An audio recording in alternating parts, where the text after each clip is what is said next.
Avui m'agradaria parlar de la meva faceta de narrador plàstic. A mi m'ha agradat sempre llegir, sobretot per distreure'm, no per fer aportacions intel·lectuals, i se'm va acudir de fer una sèrie d'heroïnes literàries fent servir l'alfabet. Heroïnes literàries de l'A a la Z, amb el qual et trobes avui en dia, que està tan al dia a la relació entre homes i dones, la meva relació amb les dones literàries que hi ha per comprar, per vendre, per tot, i intentar conèixer una mica com s'han vist aquests personatges.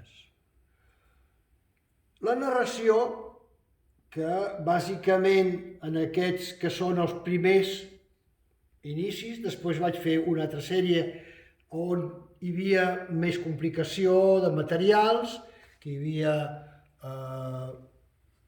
coses fetes amb caseïna. En aquest cas, tot són aquarel·les. Però, a més, si podem veure que el tractament de cada personatge no és sempre el mateix tractament. Hi ha tractaments que són més expressionistes, tractaments que estan més colorejats, tractaments que són més sutils, i això era segons l'input, la influència que em donava cada personatge. Personatges contradictoris. La primera base era les adúlteres, no? Aquí tenim la regenta,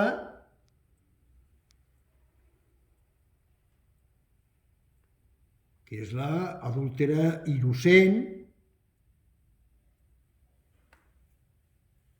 la, podríem dir, dona independent, que és la de la liaison dangereuse, la marquise de Merteuil, l'enigmàtica Justine,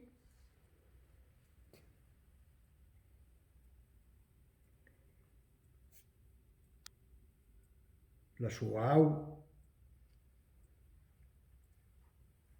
i també innocent Natatxa de Guerrer i Pau,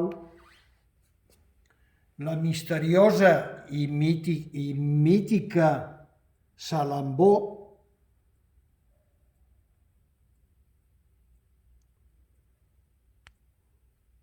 la Jane Eyre,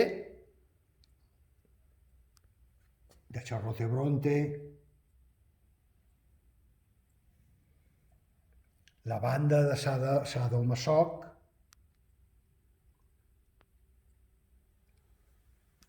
la tremenda i desgraciada Anna Karenina,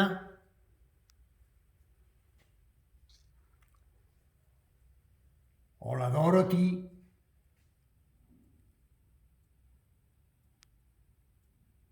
de George Eliot, o la mítica, molt estimada per mi, Carmesina, de Tirant lo Blanc.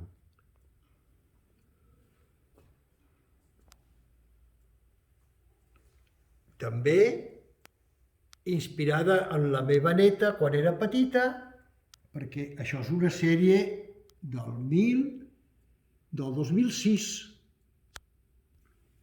que és la Alicia Liddell, però que he volgut marxar del tractament de Tenniel, que per mi és el millor tractament de l'Alicia. En aquest conjunt jo penso que he explicat a la meva manera, buscant unes realitats que, encara que siguin personatges ficticis, són personatges que estan en el nostre imaginari col·lectiu. Si us ha agradat aquest vídeo, continueu fent subscripcions en el meu canal de YouTube. Gràcies.